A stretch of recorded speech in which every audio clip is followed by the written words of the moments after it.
저도 오늘 이른 아침에 정말 마음이 놓으시고 놀랐습니다. 힘들지 않으세요?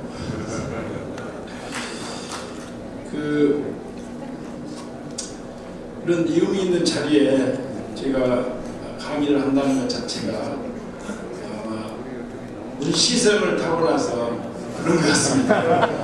문상규 회장님은 30년 전부터 직장 생활할 때 대리 때부터 알고 지냈는데요. 저희 종친회의 회장님으로 제가 모시고 있습니다. 광주전남 고등학교 또 회장단 모임이라고 얘기 들었는데요. 저는 안타깝게도 고등학교를 졸업하지 못했습니다. 그래서 여러분과 함께 못하지만 200만 감정고 시청 동문회 제가 회장입니다. 그러나 대학은 나왔습니다. 제 자랑을 좀 하겠습니다.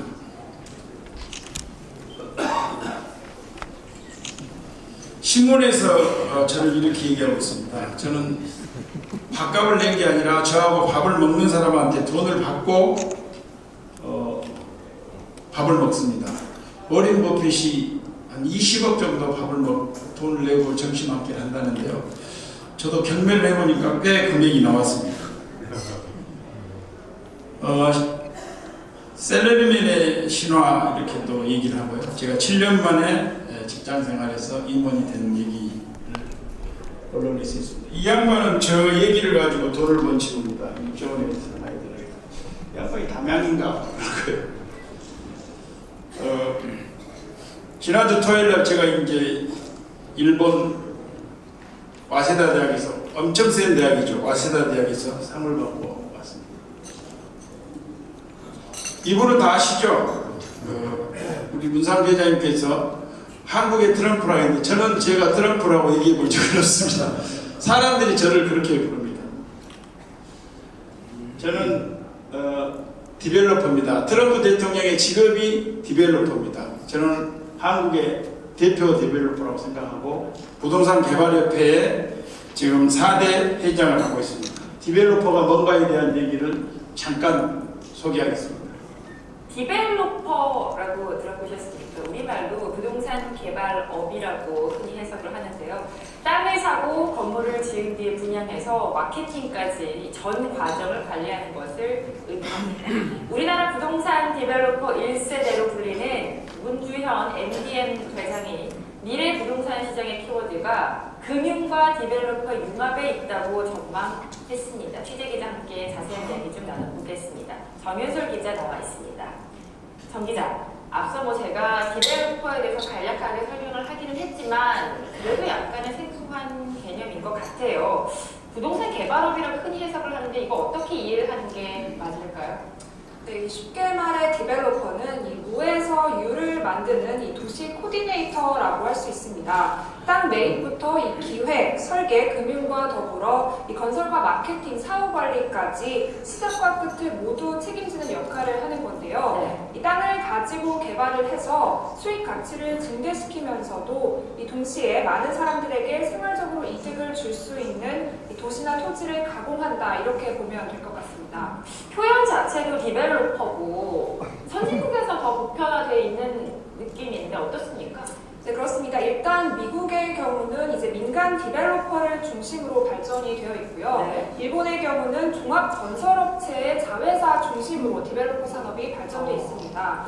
대표적인 회사로 이 미쓰이 부동산이라는 회사가 있고요. 네. 이 잘 알고 계시는 이 미국 맨하탄의 트럼프 월드나 트럼프요. 네, 엠파이어 스테이트 빌딩, 그리고 일본 도쿄의 록본기 힐즈 등이 디벨로퍼가 개발한 대표적인 프로젝트입니다. 네. 미국 공화당 대선 후보인 도널드 트럼프 역시 부동산 디벨로퍼로 명성이 자자한 인물입니다.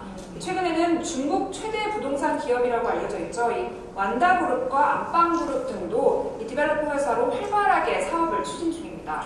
도널드 트럼프가 디벨로퍼다라고 설명을 해주시니까 더 이해가 잘 되는 것 같고 어쨌든 외국에서 더 보편적인 개념인 것 같습니다. 앞서서 이 문주현 회장, 그러니까 우리나라 1세대 디벨로퍼로 불리는 이 문주현 회장이 강연에서 미래 부동산 키워드가 금융과 디벨로퍼의 융합이다 이렇게 말을 했다고 하는데 이거 무슨 내용입니까? 네, 이 문주현 회장은 이 전문성을 가진 디벨로퍼와 금융회사가 융합하면 이 시장을 지배할 수 있는 패러다임 전환의 기회를 얻을 것이다 라고 말했습니다. 우리 종로구청장이신 김영경 구청장님은 아마 저하고 대화가 제일 잘 될 것 같아요. 디벨로퍼라는 가 이제 요즘 조금 유행된 것 같아요. 그래서 아마 기자가 다 취재해서 얘기를 했겠지만 저는 빵 매입에서부터 기획 설계, 인허가, 금융, 시공사 선정, 마케팅, 시공관리, 입주까지 일련의 모든 과정을 총괄 코디네이트하는 업무를 하는 일입니다. 이 디벨로퍼 자체가. 그러니까 오케스트라에 보면 지휘자 같은 거죠. 오케스트라의 지휘자는 모든 악기를 다룰 필요는 없지만 그걸 전체를 조화를 이룰 수 있는 감각이 필요하지 않겠습니까? 그렇게 보면 그 디벨로퍼 자체는 머리라고 생각을 합니다. 머리가 좋아야 손발이 고생하지 않지 않습니까? 홍콩의 1920년대 홍콩입니다. 지금 이렇게 그랬습니다. 작년에 또 한번 갔다 왔는데요. 무에서 이유를 창조하는 디벨로퍼의 아이디어, 상상력이라고 생각합니다. 맨하탄이 1800년대 맨하탄입니다. 지금의 맨하탄이 이렇게 바뀌어져 있습니다. 두바이 어촌 마을이었는데 지금 이렇게 바뀌어져 있습니다. 이런 걸 누가 바꿉니까? 싱가포르 마리나 베이 샌드도 이렇게 바꿔서 이번에 김정은 위원장도 여기를 갔죠. 이 배가 하늘에 있지 않습니까? 사람들은 일반적으로 배를 바다에 있다고 생각하는데 디벨로퍼의 상상력으로 건물 위에 배를 띄우고 관광의 명소가 됐습니다. 저기 올라가는데 돈 엄청 주고 올라갔습니다. 다 보고 왔는데요. 이런 일들을 하는 게 디벨로퍼다. 제가 하는 일이 그겁니다. 건설하신 분들은 저하고 굉장히 조금 제가 좀 무시해서 서운해하는데요. 저는 아이디어를 가지고 모든 것을 하는데 건설회사들은 도면대로밖에 못하잖아요. 제가 현장 소장한테 왜 이렇게 했습니까? 그러면 도면에 그렇게 돼 있는데요. 충분히 바꿀 수도 있고 아이디어를 낼 수도 있는데 그래서 역시 머리가 중요하다 이렇게 생각합니다. 잡지에 이제 인생은 속도가 아니라 방향이다. 제가 좀 늦게 시작을 했거든요. 27에 대학교 1학년 들어갔지만 방향이 맞아서 많은 돈을 벌었지 않느냐 이 생각도 해보고요. 서울도 디벨로퍼의 창의력 모이면 뉴욕 밤치는 도시가 충분히 될 수 있다라고 저는 생각을 하고 있습니다. 도시 재생도 디벨로퍼 역할이 필요하다라고 얘기하고 있습니다. 그럼 디벨로퍼는 어떤 사람이 해야 되냐? 상상력을 통해서 모든 아이디어가 나와야 된다라고 생각하고 저는 토지 CF라고도 어떤 사람을 이렇게 얘기를 하고 있습니다. 네, 그런 얘기들을 그래서 이제 제 직업에 대한 소개를 했고요. 제가 이런 사람이라고 사람들은 얘기합니다. 뭐 천문이다, 뭐 금융인이다, 사회사학과다, 체육인이다 하는데 저는 자수성가한 사람이 아닌가 생각을 합니다. 그래서 잠깐 제 얘기를 좀 해보겠습니다. 저의 고향은 전남 장흥입니다. 우리나라에서 아마 제일 남쪽 같아요. 제가 청관산 밑인데요. 청관산에서 바라보는 해진포입니다. 이순신 장군이 배 12척을 여기다 해진포에서 숨겼대요. 그래서 이걸 가지고 다시 이제 역전을 했는데요. 저는 살아있는 이순신이라고 생각합니다. 이분도 23승을 했지 않습니까? 저는 한 번도 지금까지 제가 사업하면서 실패한 적이 없기 때문에 제가 살아있는 이순신이라면 사람들 비웃는데 이 얘기를 해주면 고개를 끄덕끄덕. 제가 청관산에 가서 군대에 가서 찍었던 겁니다. 이쪽은 완도입니다. 어렸을 때 이거 하고 살았습니다. 김양식 그 재미식으로 이렇게 새벽마다 또 밤늦게 가서 건져와서 새벽에 김양식과 이걸 먹고 살았던 일이고요. 농사도 지었어요. 농약 농약할 때 되면 아파버립니다. 제가 3일 동안 하고 2번 농약 중독에 쓰러졌습니다. 먹고 쓰러진 게 아니고 그때는 왜 그렇게 무식했는지 몰라요. 아무것도 없고 맨손으로 통 집어주고 했던 시절이었습니다. 이게 싫어서 제가 이제 바다에서 양식업을 하고 해적처럼 이렇게 등량도 하고 건강하죠. 그렇게 살았는데 결국은 인간이 자연과의 어떤 싸움에서 이긴다는 것은 불가능하다. 한 번 실패를 하면 1년 동안 이제 기다려야 되지 않습니까? 1년 기다린다는 게 너무 무료하고 이렇게 세월이 가면 나도 시골에서 살 수밖에 없는 인생 아니냐. 그래서 판을 바꿔야 되겠다 해서 제가 장을 탈출합니다. 탈출할 때 방법이 없어서 직업훈련을 제가 들어갔습니다. 국비장학생이니까 지금은 이제 폴리텍 대학인데 강주 직업훈련 그 체육고등학교 뒤에 거기 1, 2로 들어가서 기계과에서 하여튼 8시간, 10시간 작업해서 온몸이 쇳독이 걸리도록 해서 아주 잘했습니다. 근데 그때 눈이 띈 것 같아요. 중학교 졸업 후에 이제 직업훈련을 갔는데 강주를 가다 보니까 대학을 가지 않으면 한국사에서 굉장히 한계가 있구나 해서 검정고시를 제가 했습니다. 검정고시에서 군대 갔다 와서 27회 경희대학교 회계학과를 제가 들어갔습니다. 그때 너무 이제 아버지하고 약속을 해서 내가 등록금 혼자 다니겠다 해서 이태원에서 야전잠바 하나 하고 내 주식이 거의 율무차입니다. 후배들이 차 한잔하자면 율무차만 그 율무차 형이라고 불렀는데 지금 보니까 이게 몸에 좋은 거더라고요. 그때 당시는 좀 슬펐는데 지금 보니까 보리밥 먹고 율무차 먹었던 게 좋았던 것 같아요. 이제 대학은 그럭저럭 졸업을 하고 결국은 이제 직장에서 사회에서 인생의 승부가 나지 않느냐. 그래서 저는 직장 생활을 해서 죽기 살기로 일을 했습니다. 7번 31에 들어가서 36에 최연소 임원이 되고 조선일보에서 이제 그때 조선일보에서 이 정도 회장도 아닌 그 이사를 써준 건 거의 드물 겁니다.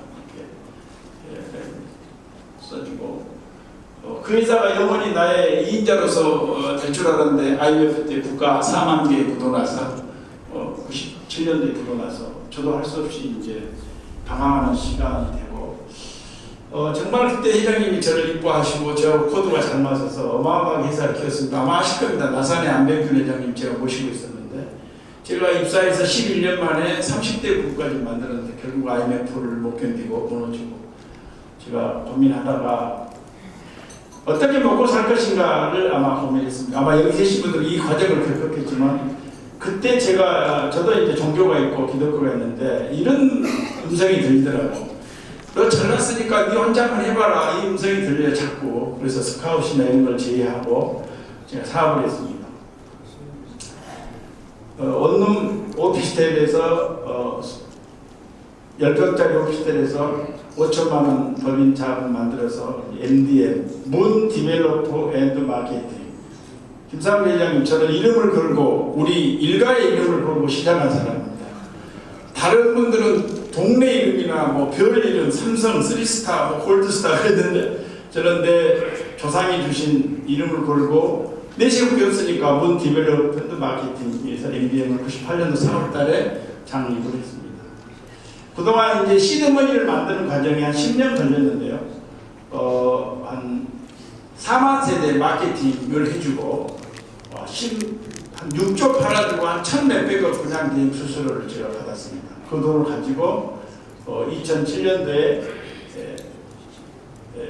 그때 당시도 업계 제가 41살일 때 우리나라의 마케팅의 선두로 갔죠.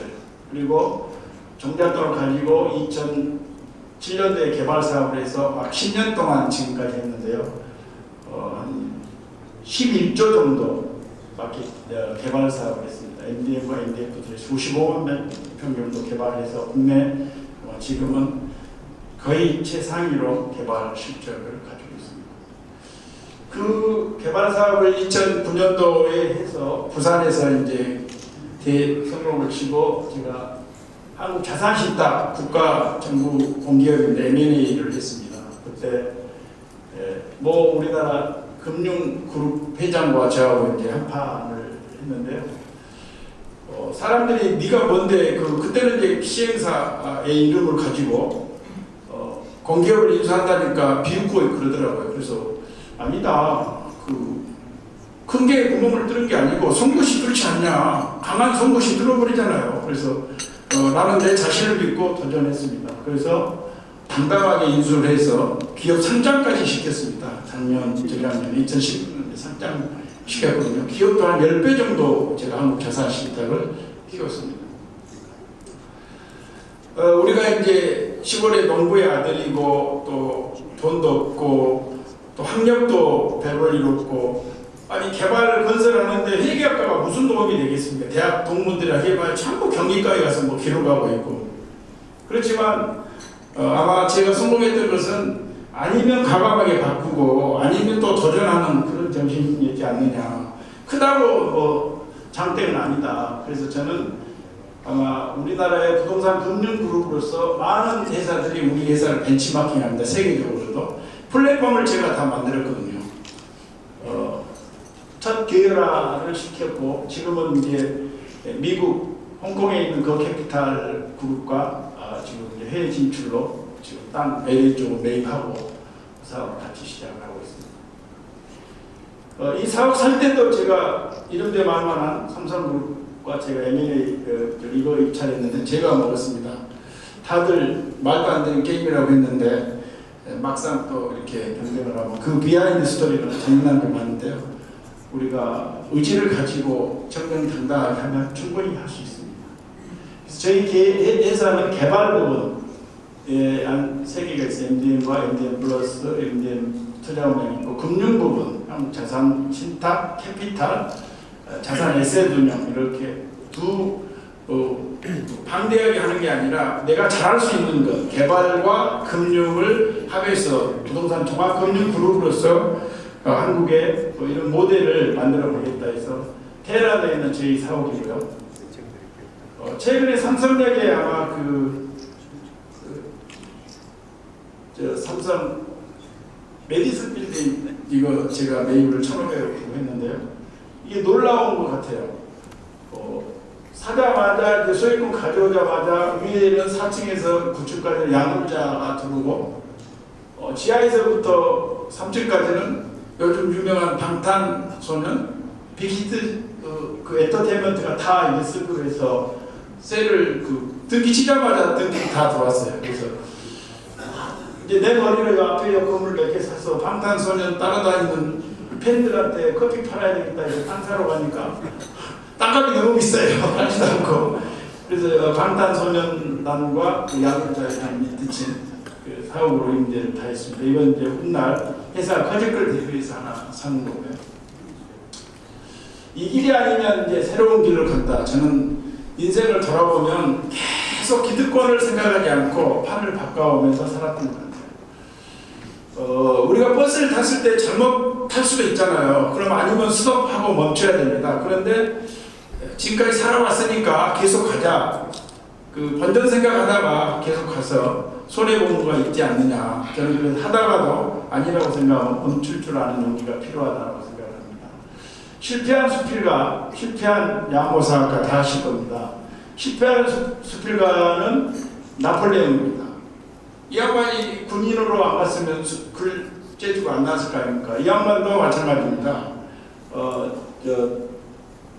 양모사학가가 결국은 이제 수필가가 셰익스피어가 됐지 않습니까? 자기가 자기 전공 잘하는 것을 과감하게 포기하고 있기 때문에 저는 이 강의가 오히려 학생들한테 잘 맞은 것 같아요. 학생들한테 도전 정신, 꿈 이런 걸 심어주는데 기업하신 분들은 이미 쭉 와 있는데 지금부터 어쩌라고 그럴 수도 있지만 제가 이렇게 강의를 하면 특히 이대생들이 아주 열광을 해요. 질문을 한 1시간 하고 밖에 나오고 10명씩 따라와서 막 상담하는데 디벨로퍼가 아니면서 그래서 과감하게 버릴 수 있는 용기가 필요하다. 그래서 그런 얘기도 아닙니다. 연애하다가도 남자친구가 싹수가 없고 아니면 과감하게 헤어져라. 그걸 왜 연애를 하냐? 지금까지 사귄 기간, 선물해 준 거 아까워서 그러냐? 늘 저는 바꾸라고 얘기를 합니다. 넘어면의 아래에서 다른 세상으로 탈출을 했고 또 직업훈련 갔어도 검정고시로 제가 기능장 대표까지 됐거든요. 최고의 넘버원이었는데도 이거 아니다. 왜냐하면 내 인생을 30년을 쫙 뒤로 밀어보니까 나는 공장장이 되라고 평생. 그럼 난 공순이하고 결혼해야 돼. 공순 좀 미안하지만 너무 그거 아니다.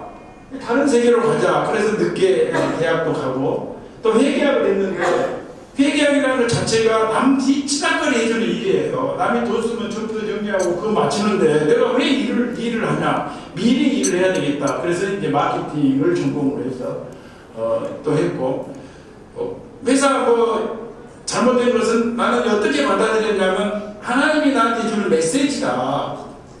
네가 한번 해봐라. 어려운 일이 닥칠 때 여러분들 당황할 필요가 없다고 저는 생각해요. 항시 지금도 많은 우리가 인허가부터 프로젝트를 많이 하다가 제동이 걸릴 때가 있습니다. 그러면 이건 나한테 다른 메시지를 준 거다.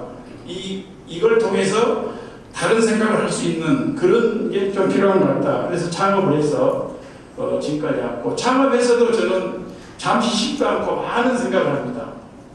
부산의 센텀시티에 최초로 했는데요. 4,000평 정도의 47,000평의 아파트입니다. 496세대인데 2007년도에 했는데 부산의 집값을 제가 최초로 2배 올린 사람입니다. 그때 800, 900일 때 2천만 원을 제시하니까 부산에서 다 미쳤다고 그러고 주위에서도 미쳤다고 그러더라고요. 문재인회장 지방에 있는 거 제가 마저 말아먹으려고 발광을 한다 이렇게 생각을 했어요. 계약금 지방 5%인데 제가 20%를 받겠다고 했습니다. 그런데 놀랍게도 이게 왕대박이 난 겁니다. 20%의 부산의 집값 2배를 제가 받았습니다. 센텀시티 그 앞에 보면 이 돈을 가지고 제가 한 자신도 사고 뭐도 했는데요. 국내 최초로 PF를 했습니다. 우리 오태선 대표님 계시죠?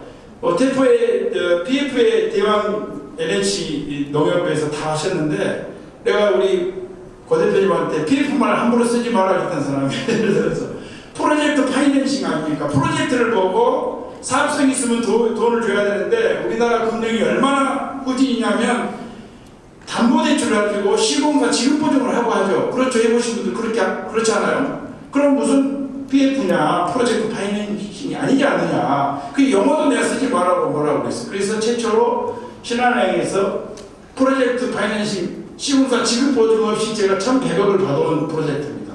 이게 우리나라의 최초로 이제 계기가 돼서 다른 프로젝트도 그렇게 하고 교과서에 실린 프로젝트입니다.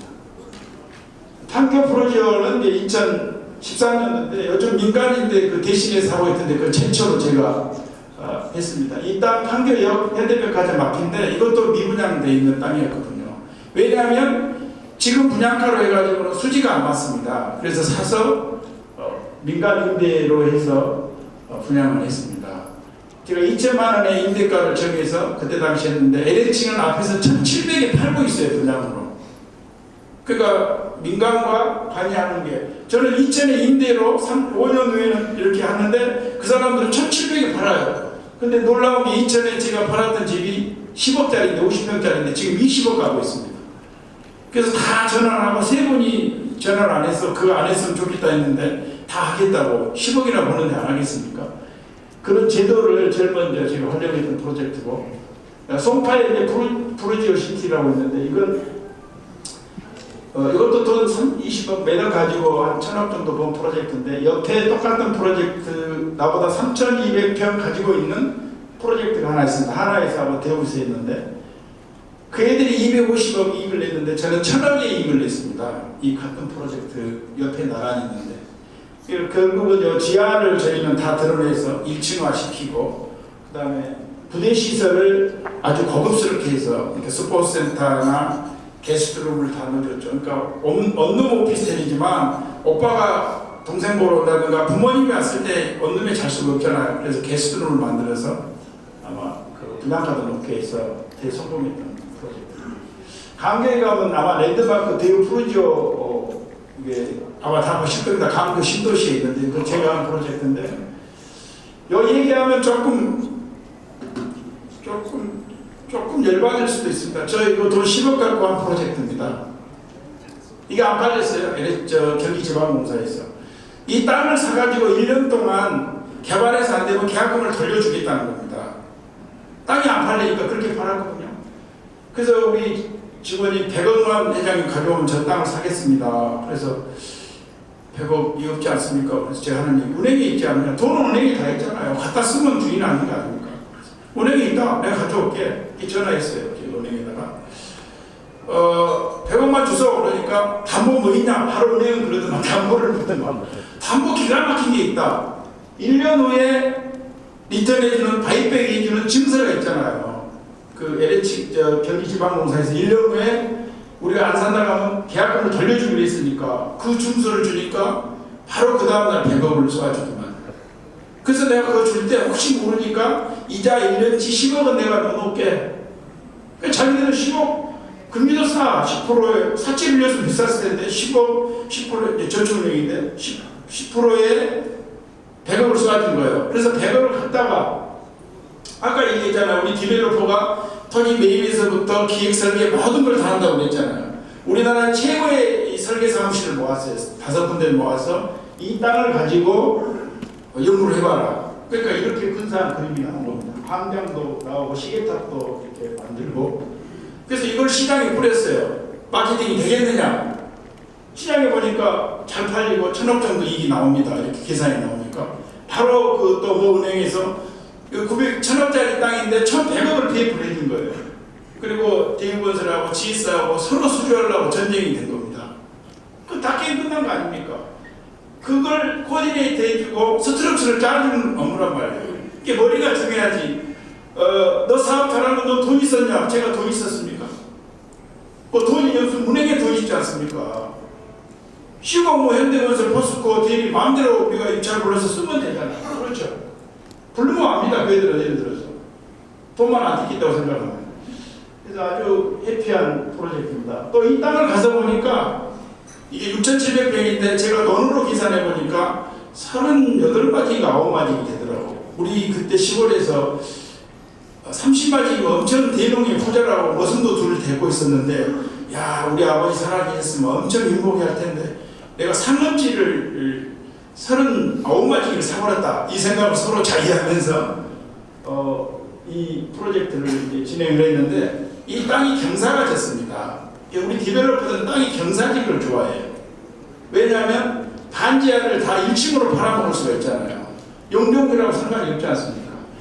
다른 사람들은 그 옹벽을 쳐가지고 주차장을 하는데 저는 1층으로 다 해서 여기서 650억이 나오고 지상에서는 350억이 나온 거예요. 그러니까 다른 분들은 왜 안 샀냐면 그걸 1층으로 놓고 생각을 하니까 수지가 안 나왔던 거예요. 근데 저는 반지하로 해서 상가가 어차피 한쪽이 막혀있지 않습니까? 1층으로 싹 팔아버리니까 수익이 그렇게 나온 거거든요. 그 옆에 이제 우리 오만의 김상일 회장이 또 땅을 샀어요. 같이 둘이 나란히 판교도 같이 개발하는데 골프를 치는데 왜 동생 설계 어떻게 하고 있는가? 그러니까 저는 그냥 아파트를 하고 지하를 이렇게 주차장만 했대. 그래서 내가 1,000억을 돌려주겠다 해서 골프 그늘집에서 설계를 해줬어요. 전부 반지하를 1층으로 해놔가지고 설계사무실 소개해갖고 싹 1층으로 바꿔가지고 어마어마하게 부가 늘어나서 지금 나는 모든 거 공짜입니다. 그거 골프 친구 먹는 거. 그 다음에 골프샵에서도 필요한 거 있다가 그 회장한테 달아나 그래도 그러니까 이게 이제 농담인데 그 정도로 아이디어가 우리가 무심코 지나는 그 어떤 프로젝트의 아이디어가 엄청난 불을 하죠. 근데 건설사는 도면에 그렇게 됐으면 바꿀 수 있나요? 못 바꾸죠. 못 바꾸죠. 제가 또 우리나라에 또 계속 저는 한국의 개발 사업, 주택이든 오피스텔이든 주거든 오피스든 진일보해야 된다고 생각을 하는데, 함교에 가면 신도시에 이렇게 일산에 호수 2배 정도 되는 호수 공원이 있습니다. 거기에 2동을 지었는데요. 우리나라 그 주거의 세대수가 한 2천만 세대 돼요. 2천만 세대. 근데 아파트가 1,000만 세대 정도 되는데 붕어빵처럼 이렇게 지어지기만 하지 정말 진정으로 소비자를 위한 소프트웨어가 없잖아요. 내가 아침, 점심, 저녁을 다 해주겠다. 얼마나 좋아요. 근데 나를 흉내내는 요즘 아파트들이 좀 있어요. 아침만 해주겠다. 아침 안 먹고 출근하기 바빠 죽겠는데 그럼 점심, 저녁은 불문한 얘기냐 거기 있는 사람들. 아침, 점심, 저녁을 다 해주겠다 해서 여기다가 크로바스를 만들었어요. 이게 오피스텔인데 주거용으로 다 만들어서 크로바스 만들어서 주변에 가격 50%를 더 받았어요. 이 아이디어 가지고 50%를 더 받는다는 거예요. 주변에 800인데 제가 1200 받고 다 팔았거든요. 그래서 이 카피를 쳤어요. 해봐. 식사 준비야. 설거지로부터 해봐. 주부들이 난리가 납니다. 강남이나 이쪽에서 다 와서 성공적으로 사고 이 호수 공원을 걸을 수 있도록 이런 거 했던 것 같고요. 저는 이제 주로 땅을 비싸게 사는 사람이 아닙니다. 원가기 때문에 싸게 사는데 주로 미분양을 찾아다니면서 샀는데 고향 삼성에 스타필드 앞에 32,000평이 되어 있더라고요. 고향 삼성 죽음의 뭐 무덤 있던데 거기 제가 땅을 보고 다 샀어요. 여기에 MBN 붙이고 신세계 쇼핑몰인데 3만 몇천 평을 다 사고 200평을 사서 지금 한 4,500실 정도 지금 짓고 1차는 벌써 개발이 됐습니다. 근데 놀라운 것은 그 많은 디벨로퍼들, 많은 건설사들 왜 안 샀을까요? 근데 이게 왕 대박이 난 거거든요. 지금 이렇게 해서. 결국은 이제 뭐냐면 소비자의 그 마음으로 움직이는 거. 그 다음에 어떻게 하면 우리가 여러분도 마찬가지지만 여러분이 하고 있는 일 중에서 좀 더 세상을 바꿀 수 있는 작은 거지만 아니면 한 뼘이라도 앞선 생각을 하고 진일보 한다면 좋아지지 않겠냐. 그래서 이제 이렇게 이제 하는데 그래서 지금 최근에 나온 바로 프로젝트 하나가 있습니다. 한번 보시죠. 타임 서비스를 집에서 받을 수 있다는 이게 좀 이게 아직은 와닿질 않아요. 네. 그럴 땐 먼저 눈으로 확인해야죠. 물품을 뜨겁게 달구고 있다는 꿈의 집. 지금 만나보시죠. 주부한테 제일 걱정거리가 있는데요. 빨래며 집안 청소며 끼니 걱정인데요. 정말 매일 집안일에 쓰는 시간은 무려 6시간. 그런데 집안일이 어떻게 있어요? 도화선에 쌓이는 빨래, 청소도 물론 삼시세끼까지 약간 궁금해. 네. 주부를 가사노동의 압박에서 해방시켜주는 산산소집이 현실로 나타났다는데요. 특히 봄을 맞아 올해 중 가장 큰 분양 시장이 열리고 있다는 지금 전국 곳곳에선 좋은 집을 만나려는 사람들로 분양 현장에 발길을 들어온다는데요. 그중 모두가 꿈꾸던 집이 실현되는 곳이라고 해 찾아간 경기도 광교 신도시. 저번에 호수공원을 앞에 두고 공자들이 떠나는 대신 사람들 발걸음 몰려드는 곳은 한 모델하우스였습니다.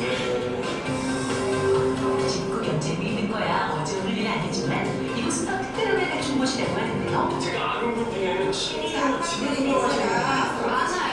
제 친구들도 있어요. 지금 부대시설을 보니까 제가 살고 있는데 좀 낡은 아파트이긴 한데요. 거기에 비해서 너무 신기한 게 많은 거예요. 클럽 라운지나 스크린 야구장이나 이런 데가 스크린 야구장? 나는 구경 한번 해봐야겠어요. 조용하고 답답하는 오피스텔에서 뷰티 아파트 못지않은 넉넉한 공간에 오피스텔의 빌트인 장점까지 들어가는 약간 진짜 아파트라는 겁니다. 무슨 집이 아니라 우리가 생각하고 있는 집이랑은 완전히 네. 최고급 호텔을 보고 있는 것 같은데 그러니까요. 꿈속의 집이 아닌가 싶어요. 보고도 믿어지지가 않는데요. 이제 호텔 안 가도 내 집에서 다양한 서비스를 누릴 수 있다는 거잖아요. 네, 맞습니다. 과거에만 해도 집하면 단순히 잠자는 장소, 쉬는 공간이었죠. 근데 지금은 주거 안에서 무엇을 누리고 또 얼마나 해결할 수 있는지 그런 것이 관심이 높아졌습니다. 그러다 보니까 이제 한평생 빨래하고 청소하고 집안일로 고생하는 주부들을 대신해서 네네. 실제 호텔식 서비스를 제공하고 주거 문화까지 구현이 된 거죠.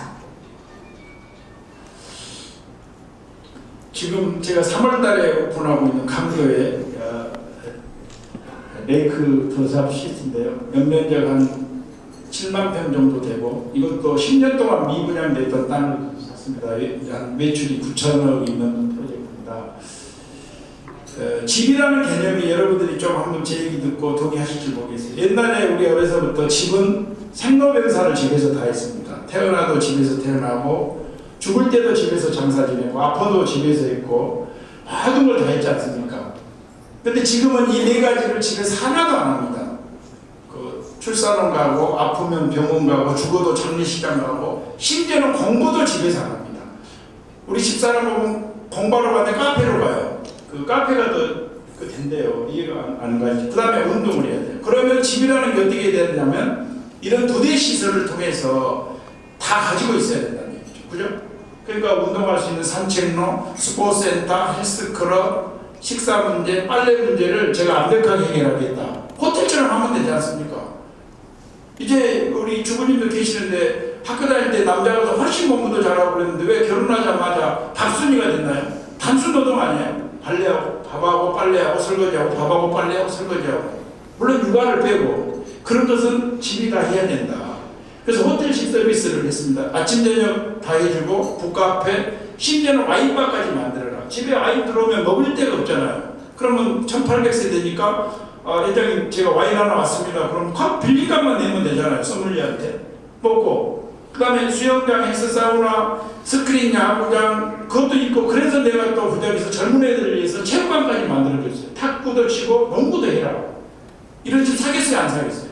하겠습니다. 미친듯이 사면 그건 뭐 생각을 오래 한 사람은 주부들은 바로 사요. 그래서 이거 집 사러 와서 부부싸움을 많이 해요. 남자분들 정말 비겁해요. 제가 가격을 좀 높게 해놨거든요. 그러니까 비교해보니까 남자들은 자기가 밥을 하니까 비싸다 비싸다 비싸다 그래요. 그 주부들은 당신이 밥한 거 아니잖아 하고 계약을 해요. 어떨 때는 눈 깜박깜박하고 갔다가 몰래 가서 계약을 해요. 결국은 뭐냐? 소비자의 마음을 움직이고 그럼 2천만 세대를 지었는데 밥 하나 해줄 집이 없다는 게 맞습니까? 그냥 공장에서 찍어낸 집 그렇게 지어서 팔아야 됩니까? 저희들이 만드는 집들은요 무조건 가격이 많이 올라갑니다. 작은 거 하나도 여기 이제 시간이 없으니까 소개할 수는 없지만 그렇게 진정으로 소비자를 위한 집. 그래서 저는 우리 기획하고 참여한 사람한테 너네 집이면 그렇게 할래 하고 물어봅니다. 네가 사지 않는 집을 남한테 파는 것은 사기다. 정말 내가 살고 싶은 집 제가 여기 세 채 위에 잡아놨어요. 아마 그 세컨하우스도 굉장히 좋을 겁니다. 함교에 있는 우리 프로젝트에 들어가 있던 것들 제가 라운지를 해주고 호수가 뒤에 있고 아까 얘기한 4개 동이니까 호텔처럼 동강거리도 되고 이 미분양된 부지를 아이디어를 넣어서 이렇게 가치를 높이는 거 놀랍지 않나요? 그러면 이제 내가 이렇게 지치지 않고 이랬던 게 뭐냐라고 생각을 해보니까 결국은 요건 같아요. 간절함이 있었다. 내가 성공해야 되겠다. 촌놈인데 서울 사람들한테 지기 싫어야겠다. 그 다음에 내가 하면 꼭 해낸다는 어떤 그런 간절한 소망이 있었던 거 아니냐 생각합니다. 어려서부터. 직업을 열을 때도 마찬가지고 하여튼 공부를 20시간씩 해서 3개월 만에 제가 합격을 했습니다. 그 고려학원 안 다니고 있습니다. 회장님. 강주에서요. 저는 하도 가난해서 일하다 죽어버리겠다고 미친놈처럼 일했어요. 정말 미친놈처럼 일했어요. 그러니까 주위에서는 이해할 수 없는 직장생활을 한 겁니다. 우리 아버지 예전에도 그렇게 일하지 않았습니까? 결국은 그러다 보니까 쓰러지더만 5년 만에 쓰러져서 나는 죽는다 하고 창관상 가서 1년 동안 요양을 했습니다. 피토하고 하루로 쓰러져서 그랬던 기억이 납니다. 그때 생각했어요. 내가 판단이 잘못했다. 그래도 살아야지. 그래서 회복하고 다시 서울로 왔습니다. 제가 대학 다닐 때 이 얘기는 이제 좌우명이 몇 개 있는데 빚지고는 살지 말자입니다. 좋은 빚이든 나쁜 빚이든 빚지고 산다는 것은 다 싫어하지 않습니까? 그래서 나한테 싸움을 걸어오면 너는 언젠가는 나한테 한 번 또 당한다. 또 좋은 일 해주면 내가 언젠가는 10배, 20배로 갚는다. 이 생각을 가지고 이제 산 사람인데요. 굉장히 어려운 대학교 3학년, 4학년 때 제가 장학금을 받았습니다. 독지가로. 그때 제가 눈물을 흘렸어요. 전액 장학금을 주겠다는 겁니다. 내가 이제 편지를 잘 썼죠. 김하고 고생하고 시골 가서 손이 얼어서 오줌을 싸서 내 손을 녹인 얘기를 쓰니까 그 이사장님이 이렇게 어려운 학생을 도와줘야 된다 해갖고 장학금을 이제 2년 동안 다 받고 제가 약속을 했습니다. 내가 돈을 벌면 그분처럼 후배들한테 꼭 갚겠습니다. 그래서 사업을 하자마자 문주장학재단을 사업에서 1년 후에 자본 5천만 원인데 10억을 벌었더만요. 그래서 5억을 띄어서 장학재단을 제가 신청을 했어요. 그때 우리 직원들이 우리 회장은 정치하려고 보다 회사 키울 생각을 안 하고 무슨 장학재단이야 그러더라고요. 그러나 나는 내 자신과의 약속을 지켜야 되기 때문에 그리고 장학 증서를 받고 제가 또 기도를 했습니다. 지금 올해 내 나이가 60, 작년에 한갑이 지났는데 한갑 될 때까지만 100억만 됐으면 좋겠다. 기금이. 내가 부자 될 줄 모르고. 근데 우리 장학재단 기금이 335억입니다. 지금 현재. 그래서 2,300명 중 43억을 지급을 했습니다. 전액 줍니다. 저는 장학재단에 어려운 사람이 주로 줍니다. 결선 과정이라든가 시골에서 정말 어려운 과정이죠. 공부 잘하는 사람이 아니고 어려운 사람이고 장학재단을 주고 그 외에 이제 뭐 도서관 만들어주는 거, 시청이고 공익활동 제가 말했습니다. 혹시 종로구청에서도 필요하신 거 있으면 제가 구청장님 제 강의 들어주셨으니까 선물로 드릴 수도 있습니다. 그리고 아마 그래서 기사도 막 이런 게 많이 좀 나오더라고요. 그래서 독지가 장학금 받은 날 다짐해서 30년 후에는 330억 됐는데 아마 올해 기부하고 나면 제가 봤을 때 최소 500억 정도 이상은 아마 우리 중소기업 입장에서 굉장히 잘할 것 같아요. 이건 이제 그 전에 동아일보에서 썼던 거고, 이건 작년 말에 아마 문화일보에서 썼던 것 같습니다. 가끔 강의 갑니다. 제가 이제 전국 200만 검정고시 총회장입니다. 그래서 우리 정세균 의장님도 검정고시니까 200만 검정고시 편을의식에서 국회의원들이 많이 오십니다. 검정고시 출신들이 많습니다. 특히 조혜연 교육감님은 지난번에 오셔갖고 제가 검정고시를 위해서 열심히 하는데 명예동문 해주라 해서 제가 명예동문장도 드리고 후원회할 때도 우리 검정고시 가서 박수부대로 많이 하고, 그분은 머리가 좋으신 것 같아요. 검정고시를 잘 활용을 하십니다. 그래서 검정고시 합격장 수여식을 직접 합니다. 그 서울시 교육청이 모여가지고 군대도 가서 하고, 우정필 관악구청장 저하고 친구입니다. 그래서 북콘서트 1층에 영국 부른 도서관, 작은 도서관 제가 만들어줬습니다. 부총장님이 오셔서 나한테 두 가지만 해주소 그러더라고요. 뭐 그러니까 도서관 만들어주라 해서 통장은 도서관 2층에 가봐야 사람도 없는데 그걸 뭘 만들어? 그러니까 1층에 해줄게. 그래서 1층에다 만드는데 하루에 1000명씩 오고 어마어마하게 아마 히트 쳤답니다. 이걸로 해서 결혼식도 하고. 저는 또 어려운 우리나라의 여자들이 다 잘하는데 한국 여자 바둑 프로들 리그전만 없습니다. 여자 탁구, 여자 골프, 여자 양궁, 쇼트랙 다 잘하는데 이거 없어서 제가 여자 바둑 최초로 이렇게 출범시켜서 지금 전 세계를 여자들이 다 일본, 중국 다 제패했습니다. 그래서 내가 손만 대면 잘 된다고 하는데 이게 아주 재밌는 것 같아요. 근데 그 여자들 프로니까 아주 좋은 것 같아요.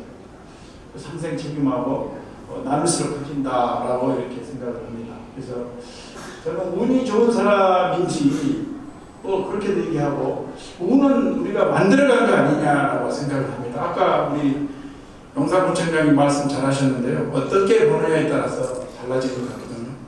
오늘 내가 있는 것도 저는 지금 너무 무한 감사하게 생각해요. 지금까지 해온 것도 그렇고 지금까지 이룬 것도 그렇고 생각하지 못한 것들도 앞으로도 마찬가지로 무한하게 이렇게 우리가 생각을 바꾸면 될 수 있다라고 저는 생각을 합니다.